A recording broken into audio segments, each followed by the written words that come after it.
more than most free agent decisions, this is really about Kevin Durant's soul. Like, this isn't just a basketball decision to me. If it's just basketball, stay in Golden State.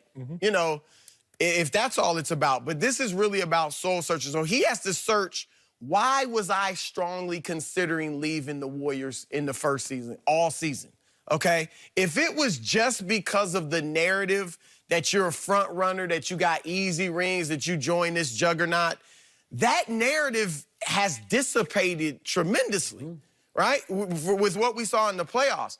If it's because you know, I'll never truly be a Warrior, he feels more like a Warrior now more than ever to me after what happened in the playoffs. So if that was the only reason, or 95% of the reason you were leaving, then just stay. You also have to look at, though, how do you feel about their trainers now? Do you feel misled? Do you feel like you can trust them? You know, that Joe Lacob, the owner, came out during the playoffs, in this Western Conference playoffs, and said, you'll see Kevin Durant in the finals. Was that undue pressure put on you? You know, so he has to look at that. Then you go to Brooklyn.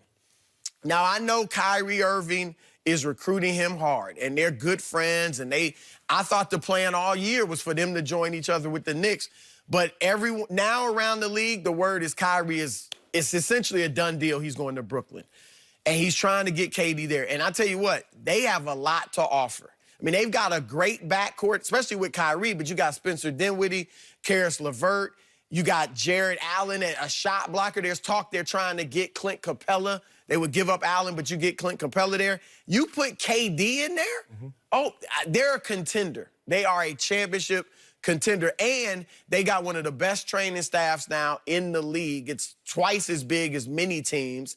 It's got people from different parts of the world. And Martin O'Malley, who did the surgery on KD, is the Nets team doctor. Yep, so there's all of that. And you could come back from the Achilles in New York, so you get all the benefit of what New York City gives you without at least all of the pressure you would get by being a Knick. Now, with the Knicks, I definitely think that was the plan. He was going there. But at this point, and look, I love for the Knicks to be good too, but who are you going there with? If Kyrie doesn't go there with you, is it enough to go there with Jimmy Butler? I don't know if Kemba Walker will even go there because he might stay in Charlotte. And what star is going to want to go there and take their lumps for a year, which they will. They'll get killed for a year. They won't be any good. You'll be the star won't be able to carry him as he waits for KD to get healthy. I think all that considered, the best move for KD is to opt in and stay in Golden State this 1 year. And here's why. Those max offers aren't going anywhere. If they're willing to max you out now, knowing you're going to be out all year, they'll max you next summer without seeing you play first. So you can get a lay of the land. What does Brooklyn look like? Does New York get somebody? Is the door open? Does Golden State really look bad without me? Now I can just stay here. Like, the Clippers, I mean, you can really sit back and watch and get a better view of where you might want to go if you just wait for a year. The in-depth soul searching that he's doing now, had he not suffered this injury, would he be doing it? Probably not as much. I mean, I think he would. So, well, what's that mean? My point is, go with your option that you had already made up at the beginning of the year. Whatever the decision. By yourself, New York. But hold on. He was He was going to go with Kyrie. What if Kyrie doesn't go? Go to New York by himself and risk coming back not quite 100%, and then you can't lead him to a championship? Wow. That's not going to help one iota. My thing is that when I look at KD, I think what he should do is opt out, do a 2-for-1. Next year is going to be null and void, so you get 2 years. So the second year is that you play. And so now you have the player option in year 3, and now same thing. You can get the lay of the land. So take the 2-and-1 where? With Golden State? Yeah, with Golden State, yes. See, my thing is, for me, I believe at the beginning of the year, he had made up in his mind, I'm leaving Golden State. Win, lose, or draw.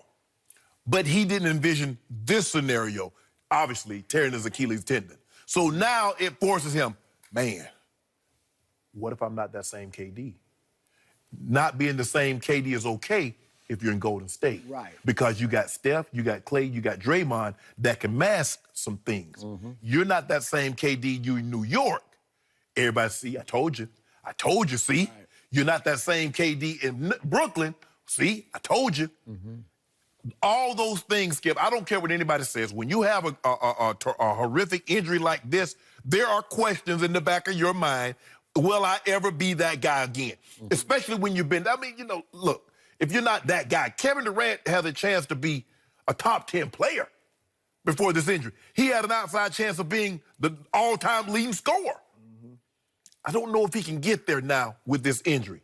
So in the back of his mind, am I ever going to be Kevin Durant? You know, I'm Kevin Durant. Skip, you know who I am, right? Is he ever going to be that guy again? Those are questions that's the soul searching. That's a part of his decision making. For me, if I were Kevin Durant, I wouldn't be searching my soul. I'd be listening to my better judgment. My better judgment would be screaming, you have to tell Kyrie we are going to the Knicks. That's it. Period. End of story. You're telling Kyrie we are going to the Knicks, and you are going to suck it up, and you're going to take some beating next year. Take some heat till I get back. And you will, but you're going to have to muddle through, because then we're going to win a championship. And we might win a couple of championships, because Kevin Durant has one way out to flip the script of what happened when he left Russell Westbrook to join forces with the 73-9 team. He can say, I went to New York and I did something that hasn't been done for 46, going on now 47 years. You know it well because you covered that team. You know what that building feels like. You know that every opposing star wants to have his game of the year in that building. Kevin Durant could have 41 games of the year in that building. And I remind everyone, since his rookie year, he has the highest opponent scoring average in that building. Opponent scoring average. He's averaged 32 a game. He had a 44-point game and a 41-point game. He has made 45% of his threes in 9 games at Madison Square Garden. He likes the shooting background. He likes the feel. There's nothing like winning in New York City. You know this, and I know this. Right. I respect Brooklyn. You're exactly right. Everything's in place in Brooklyn. The management structure, the coaching staff, it's all in place. There are better pieces to the puzzle. But, hey, if you can go pull it off in New York, it's a legacy move. It's your greatest challenge, and it would become your greatest achievement, and it would undercut and cancel all the negativity that you took for going to Golden State. You've done Golden State. You've been there, and you've done all that. And is there soul searching about, will I be the same guy? I just believe he will be, but who knows? I mean, God only knows on that one. I don't know. That Achilles skip, that's a tough one. I know, it's a tough one, but we'll see. I think he can be Kevin Durant again. He would be playing at age 32. That would be. He's not going to play again until he's 32. Yeah. Look, I'm not a doctor, but just looking at his build, he's not heavy like DeMarcus Cousins or Elton Brand, where, you know, that could be affected. He's 7 feet tall with a high lift on his jump shot. Like, that's not going away. So even if he loses a little athleticism, which I guess he probably will, he's still going to be a great player. It's a big risk, though, because what if Golden State this year, Clay comes back in March, and they get beat in the second round? And then if KD were to come back the next year and they win the championship, like, I just think he could rewrite his legacy. He could rebrand. Right, in Golden State.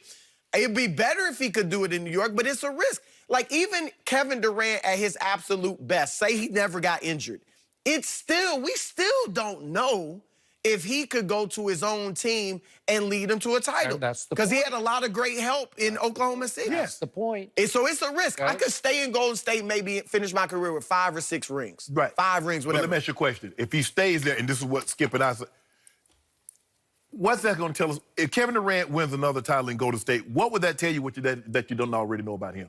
You're right. Right. You're right. What if he won in spite of James Dolan, the worst owner in all of pro sports? What if he won a championship? To your point, the highest reward is the Knicks. It's actually highest risk, highest reward. Yes. No question, it's Right. highest reward. All right?